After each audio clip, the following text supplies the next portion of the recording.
আসসালামু আলাইকুম রহমতুল্লাহ।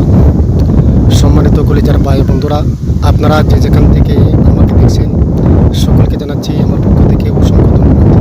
তো সম্মানিত দর্শক, আমাদের বিশ্বনবী সাল্লাল্লাহু আলাইহি সাল্লাম বলছেন, তিন ব্যক্তির দোয়া আল্লাহর দরবারে ডাইরেক্ট কবুল হয়ে যায়। কোনো ফর্দা থাকে না, ডাইরেক্ট আল্লাহর দরবারে কবুল হয়ে যায়। এর মধ্যে এক নম্বর হলো মুসাফিরের দোয়া। মুসাফির যদি নেক দই করুক অথবা বদ দই করুক, তার দোয়া আল্লাহর দরবারে ডাইরেক্ট কবুল হয়ে যায়। দুই নম্বর হলো পিতামাতার দোয়া। পিতামাতা যদি কারো বিরুদ্ধে দোয়া করে সেই দোয়াটা কবুল হবে। পিতামাতা যদি কারো পক্ষে দোয়া করে সেই দোয়া আল্লাহ রাব্বুল আলামিন কবুল করবে। তিন নম্বর হলো মজলুমের দোয়া। মজলুম ব্যক্তি যদি কারো বিরুদ্ধে দোয়া করে সেই দোয়া আল্লাহর দরবারে কবুল হয়ে যায়। তো আমরা প্রত্যেকে দোয়া করব, এই তিন ব্যক্তির কাছ থেকে আমরা কখনোই বদদোয়া নিব না, বরং নেক দোয়াই আমরা নিব। আল্লাহ রাব্বুল আলামিন আপনি আমাদের সবাইকে এগুলির উপর আমল করার তৌফিক দান করুন।